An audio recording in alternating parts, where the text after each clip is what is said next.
Welcome to Coast Vue, where we every single day celebrate the men and women who are making coastal Mississippi such a special place to live, work, and play. When I say that, it means more these days because there's so much incredible work happening across coastal Mississippi. You know, when I look back after Hurricane Katrina, I think one of the most important things that Governor Barber did is form the Governor's Commission on Recovery, Rebuilding, and Renewal. I had the pleasure of becoming vice chair of the tourism effort and a member of the executive committee. We actually held the first meeting at the Sun Herald, and it was like 5 days after the storm.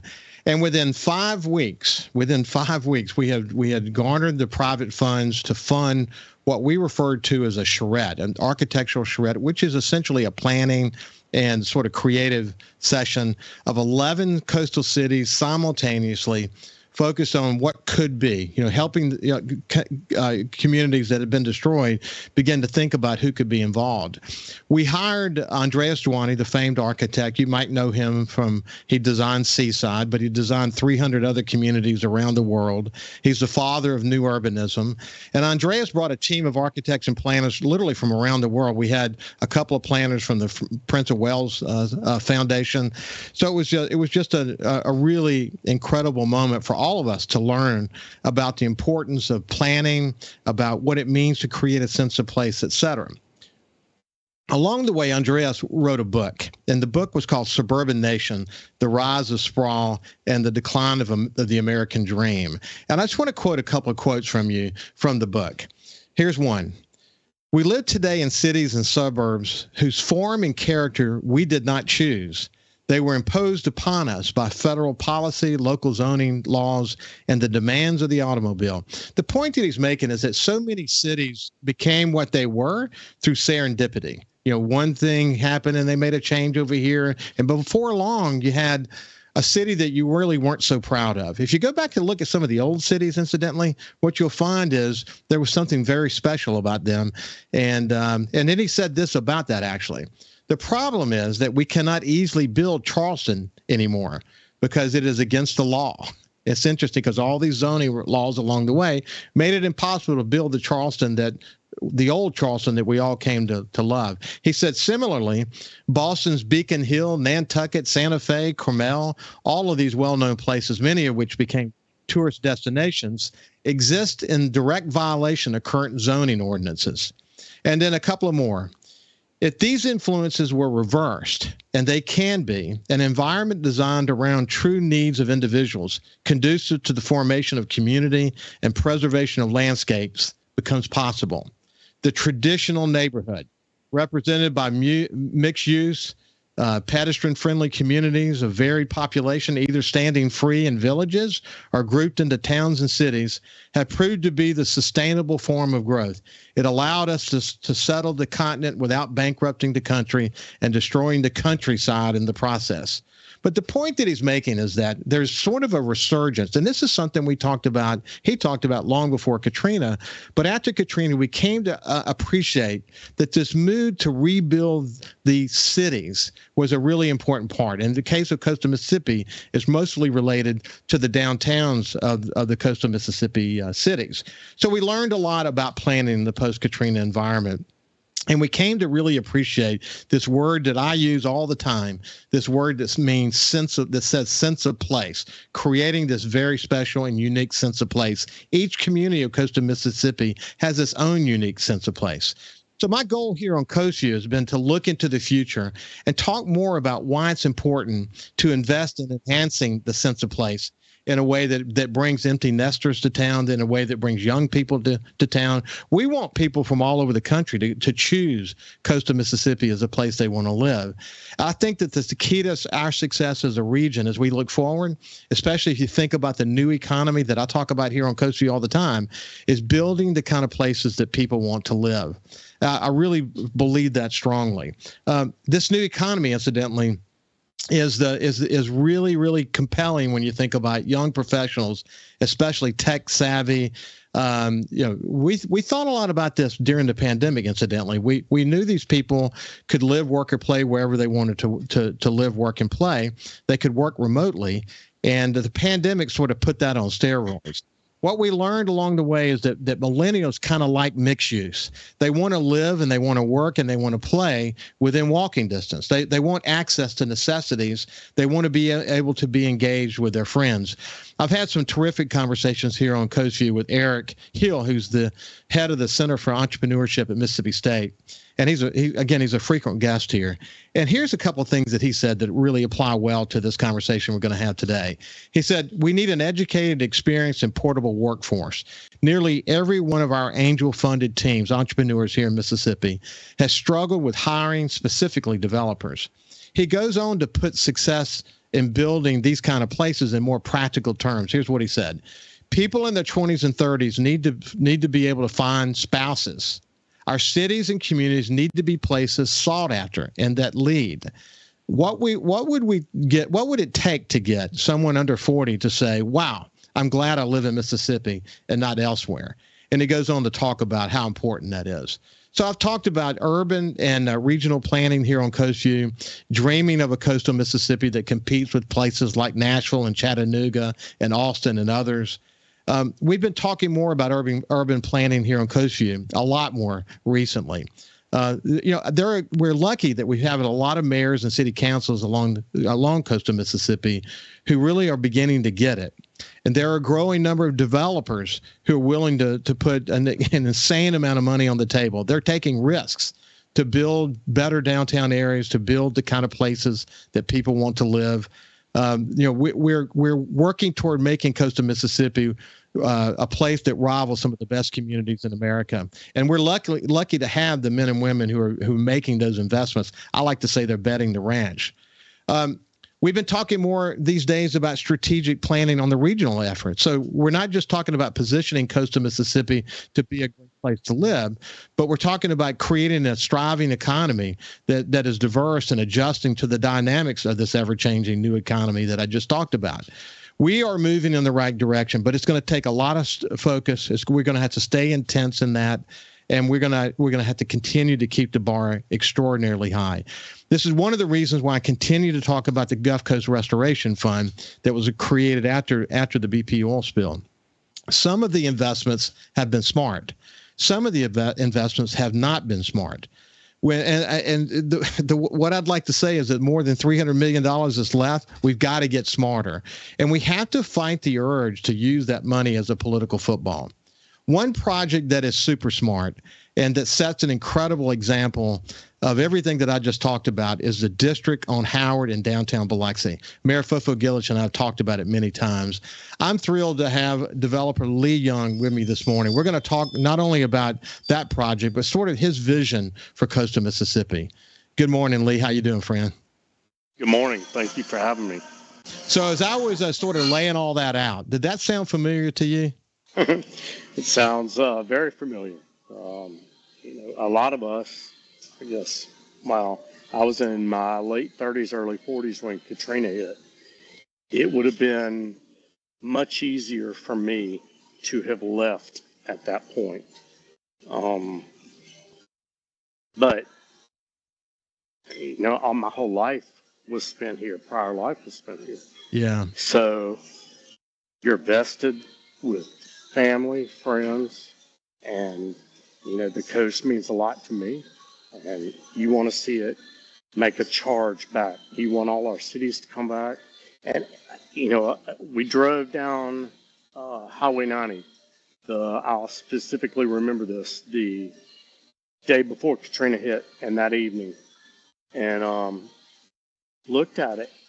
And we've seen hurricanes come and go before, but to not even be able to recognize where you were on a particular street several days later when I was able to get back down checking on a boat I had, it was not only shocking, it really, really left you speechless. Yeah. And your mind wondered, like, there's no way the coast is going to make it back. But it took a lot of people willing to stay And it's been a long and painstaking process. I can guarantee you that, not just for me, but for all the communities along here and all the people that were willing to stick it out.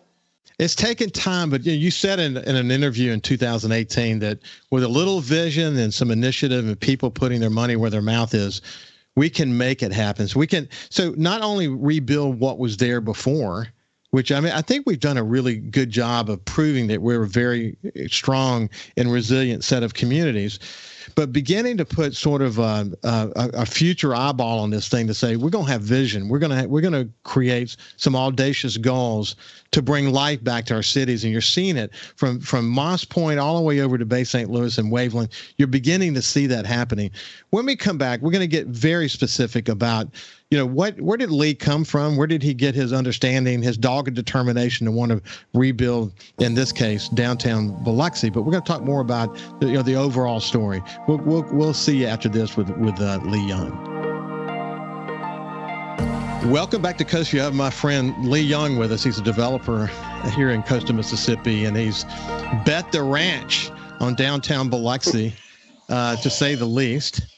With the district on Howard. And again, it's about bringing life back to downtown. I talk about mixed use all the time. We'll get into some details actually in just a few minutes about why mixed use is such an important part of the conversation and how that connects to what Andreas was talking about in his quotes that simply said, if we're going to build the kind of places people want to live, mixed use is the key to the success of that. So Lee, coming back to you, let's think about what I want you to do is just give us sort of an overall vision for the district on Howard. And then what we're going to do, we're going to come back to it in just a second and get into some of the details. But then I want to kind of tell your story a little bit. But so people can appreciate what this multi-million-dollar investment that's been made in downtown Biloxi, tell us how you talk about the district on Howard. Okay. When you said earlier that developers and people that are putting up money into downtown areas and to build back the coast, that we are betting the ranch. But I also believe that cities and the community is betting the ranch on me as well. It puts a lot of burden. You feel like you're carrying a lot of weight on your shoulders, but it's a two-way street for sure. Yeah. So yeah, go ahead. With regard to downtown, what I'm actually working on right now, I always describe it as a puzzle. There's several people, other developers, everybody seems to be on the same page. Took a little while to get there as to from the charrettes that you described early on to where we've gotten now. It's been a slow process. It's now because of our Mayor Gillich and the City Council and other developers. And I have to give props to the community of Biloxi, where my project is, really starting to pick up momentum. We had the setback, obviously, with COVID. Everybody did not know what to expect after that. But my project is concentrated on two main buildings in downtown Biloxi. One is the old Barks Root Beer Administrative Building. The second one is the old Crest Building, which for a brief period was a music venue called Crest Live. All that went away. Both of these buildings, for all intents and purposes, sat vacant for many years. There was a homeless problem downtown because when you have vacant areas like that, they tend to foster either crime, homeless, those kind of situations. And before long, these areas develop a reputation of, well, I don't want to go down there. It's scary. I have nurses over at the hospital that were scared to walk out to their cars at night. Slowly but surely, as these buildings are starting to take shape and businesses are occupying them and people, that starts to become a distant memory. People now feel safe. Mississippi Power has been a wonderful, wonderful partner with us in bringing extra security lighting in downtown. We've got plans for the parking lot behind both of those buildings to make it a safe environment. We do things like at Ground Zero, which I'll get into later. But we made sure we had not adequate security, but above adequate security. And that means my security guys, if it means taking women or nurses, whoever's visiting the venue, out to their cars, then that's what the mission is. You got to have safety.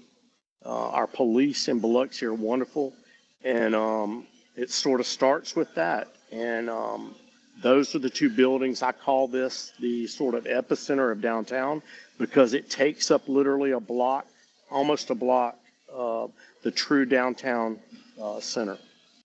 So what you had to do in order to, you're sitting in ground zero now, which is a great step toward achieving your vision. But you had to go into these old buildings and really kind of strip away the facades and by the way, my family was in kind of the real estate business for a long time, and I know what it means to go in there and start stripping away these walls. You don't know what you're going to see when you get there. It might be a bigger job than you expect, or it might be big surprises architecturally. But what's it been like going through that process? Well, the Crest building was a little bit different in where Ground Zero is located, and I'll get into why that happened later. But it was a shell on the inside as well. It was a shell on the outside, shell on the inside. And so we had to literally create the atmosphere inside here. So we were actually already dealing with a blank slate. The Barks Root Beer building was 100-year-old building, give or take. Over those 10 decades, you can imagine how many different businesses located there, how many office spaces, etc. And instead of ever taking that building back down to its original foundation, people kept adding layer after layer after layer over the decades. And so I say that was a huge challenge for us, because when you got into the demolition part, which, you have to strip it down to its bones, and then you have to put it back together. But the sheer amount of debris, the demolition work that had to be done to essentially gut it, strip the exterior down to the original masonry work that's on the building, which is beautiful, I might add. That was probably triple what we expected. Luckily, though, from a foundation standpoint and structural standpoint, we were very lucky in a lot of respects, because buildings built back then were built way above what they were built with wood that was real wood. They were the steel was real steel. So from a structural standpoint, we were quite pleased with what we found once we were able to take out the 10 decades that had been put on top of it. It was literally like doing an archaeological dig, wasn't it? No doubt.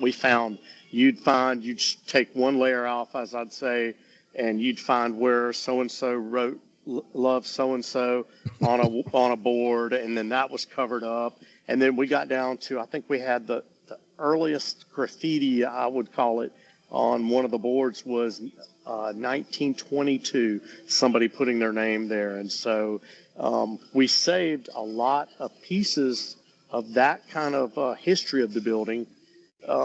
Even people who had offices there, unique glassware that was in their window and separating their offices and things of that nature. And the goal is, in the lobby area of that building, as we put it back together, is to pay homage to all the people that were a part of that building along the way. So a collage, if you will. So when people walk into the lobby of the building, they can look and say, this all was part of this place for 100 years. And so that's our goal anyway.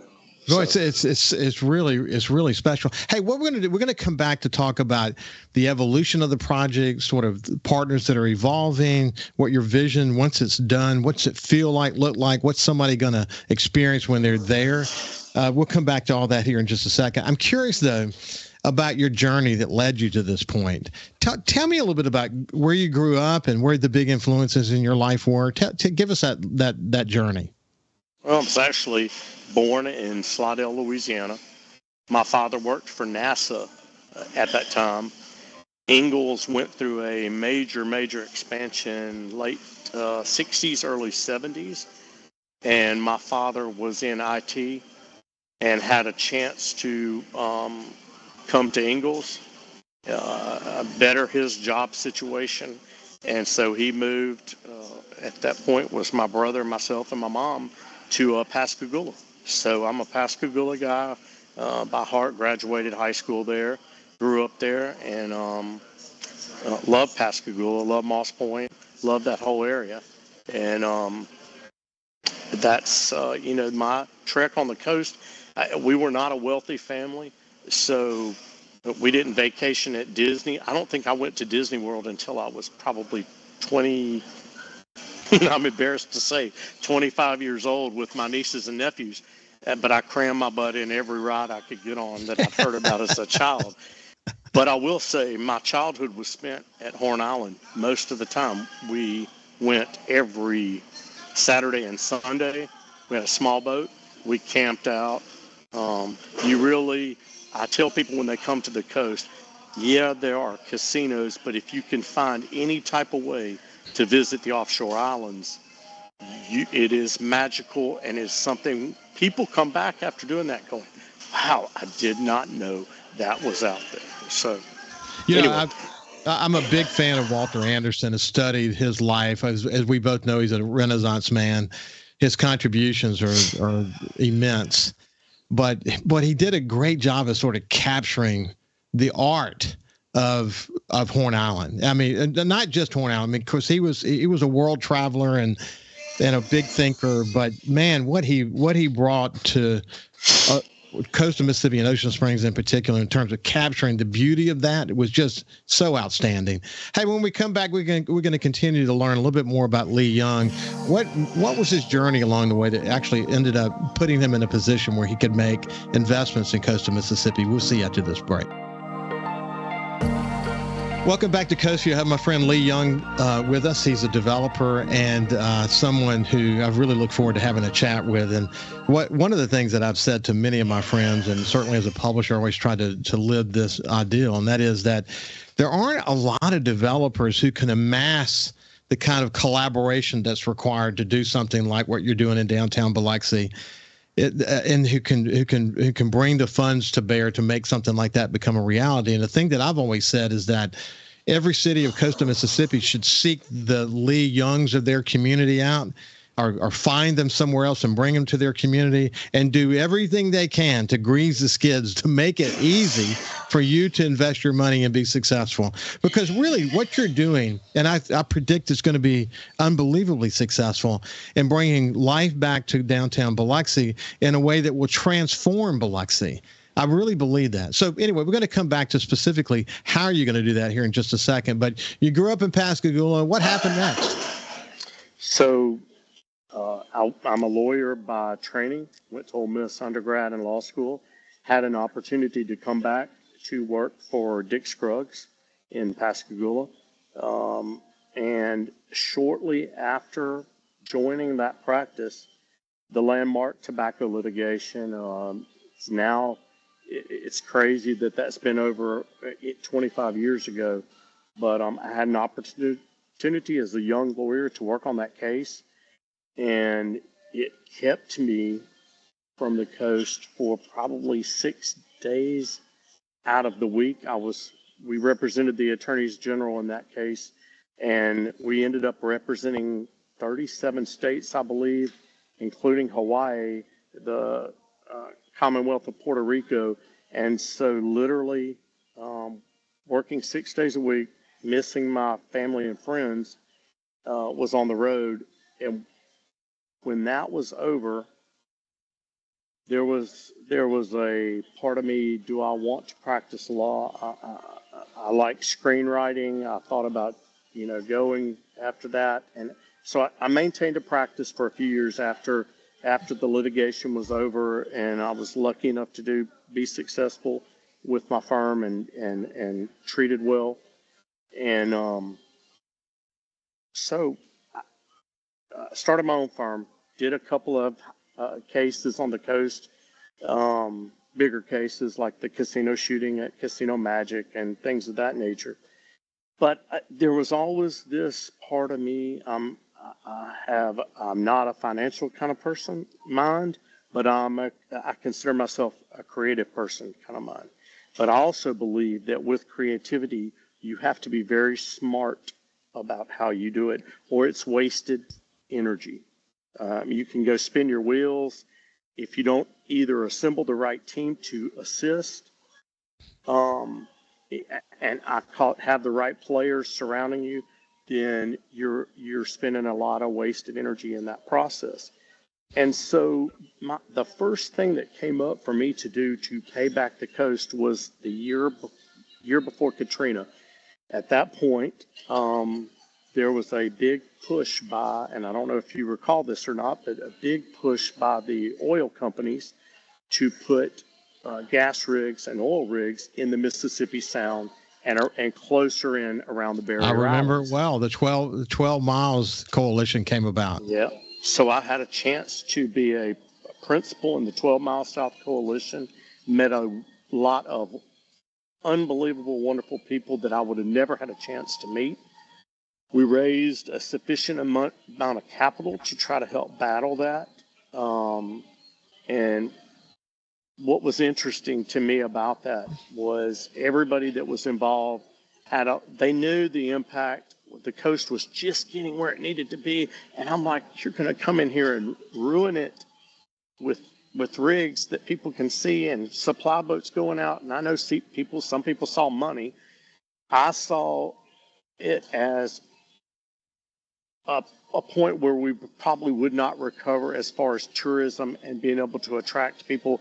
And I'm not dogging anybody out over in Alabama, but I love Dauphin Island, but that west end of Dauphin Island where the rigs are literally right up on the shore it ruined Dauphin Island for all intents and purposes. And so one of the speakers, and I'll never forget this, one of the speakers, we had a rally the week before Hurricane Katrina hit. One of the speakers there was talking about the dangers of having the rigs that close in the event a catastrophic storm were to hit the coast. And that was on Saturday prior to Katrina, and Katrina hit that following Saturday. And if that did not drive home the point to everybody, I meant, and luckily that never came to pass.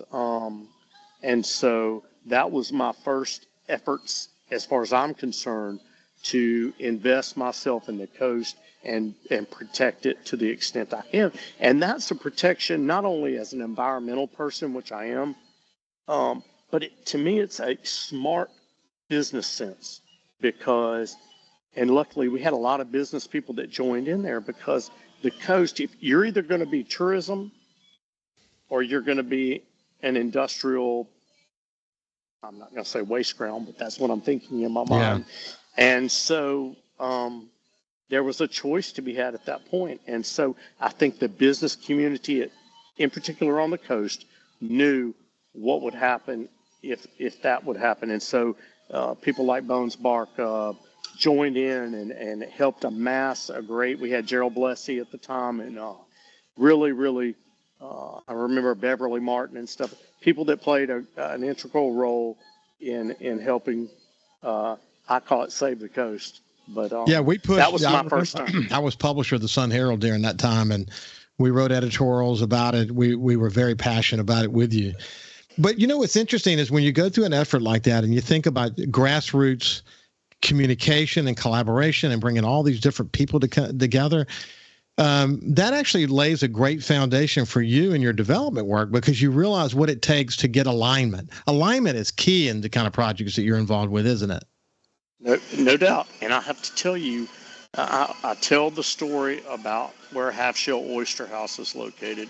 And that was as far as development on the coast, that was my first opportunity to be involved with restoring a building.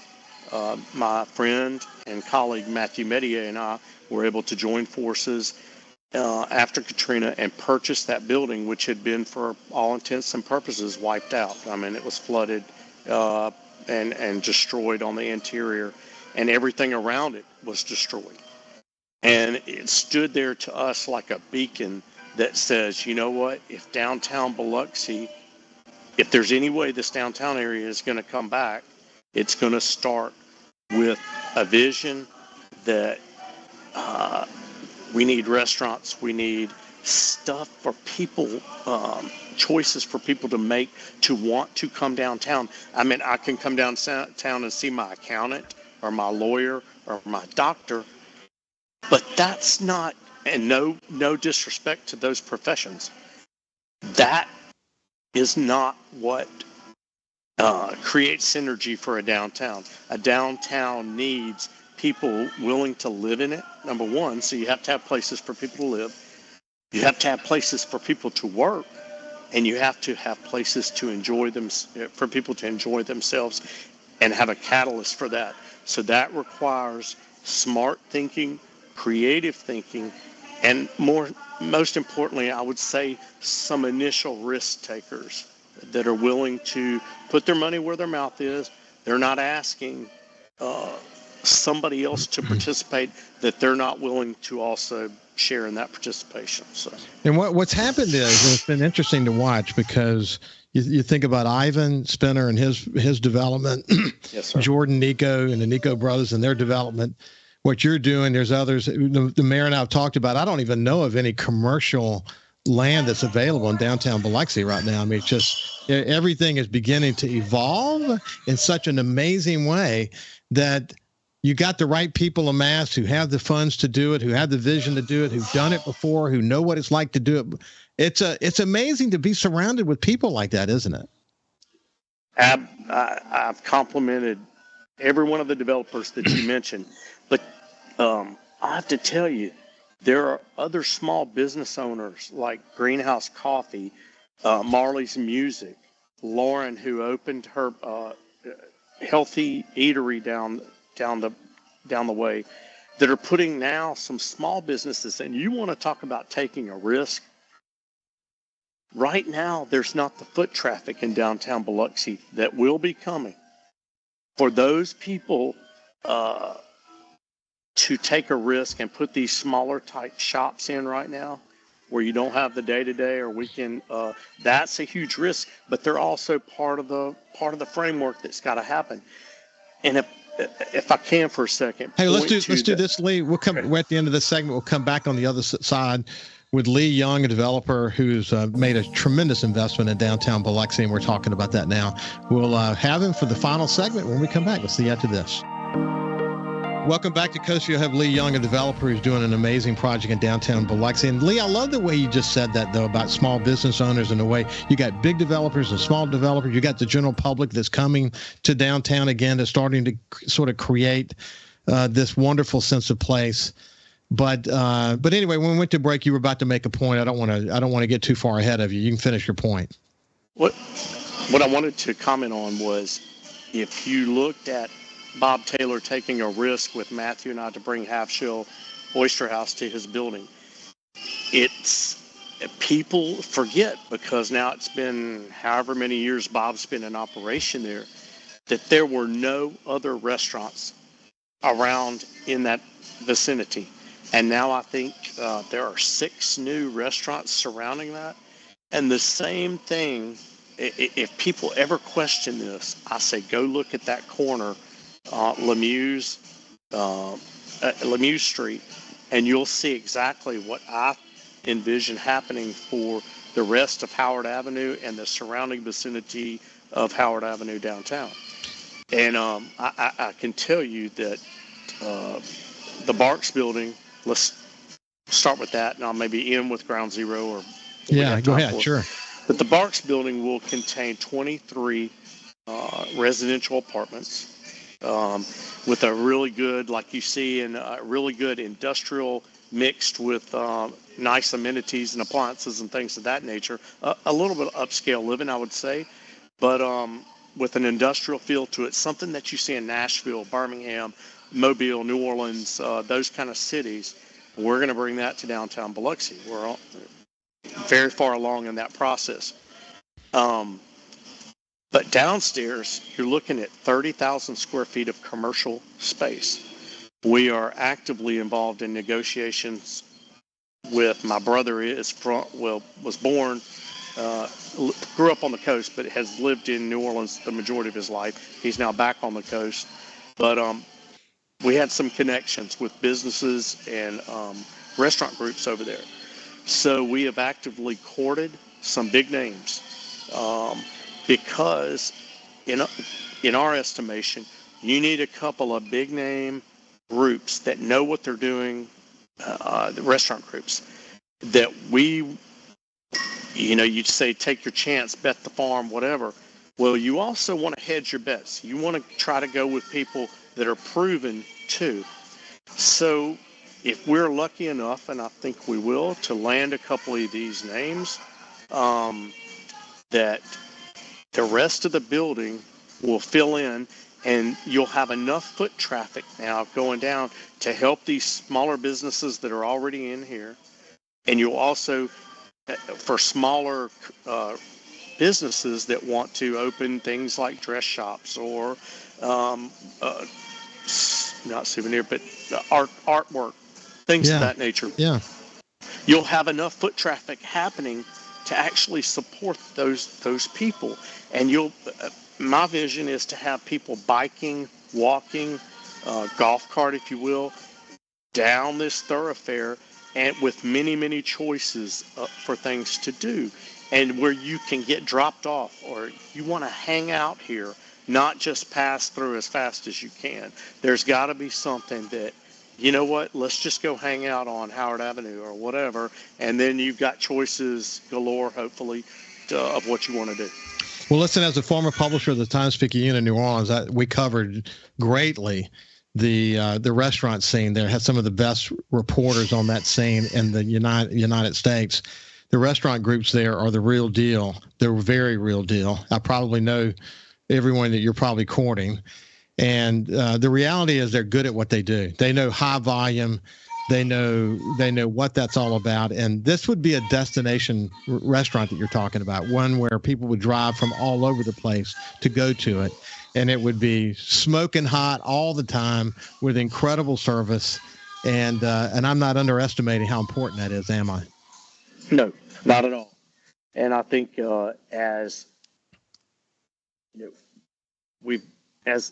word has gotten out a little bit about these groups, it's more and more people are reaching out to us, more and more of those same groups. They're like, well, if so-and-so and so-and-so from New Orleans is coming over here, I'm willing to take a chance and come over to Biloxi. And it may not be in my building. It may be they may erect another building. They may go into another building. And look, the way I see it, the more the merrier. There is nothing no, you can only come into my development. I'm not about that. I love what Martinez has done. He's got plans for expansion, and he really, talking about a risk taker, he put in millions of dollars when nobody else was doing anything on Howard Avenue. And but it all started with the mayor's vision. I have to say, leadership of your community is so important. And him, you know what? We're going to take this road back to two-way. We're gonna brick it. I want to bring it back to the fiery self it was in the 40s and 50s when he grew up. Well, Lee, we're out of time, but we're going to come back together again, and you can give us a sort of an update. And when we come back together again, I want to tell a little bit more about the Ground Zero story.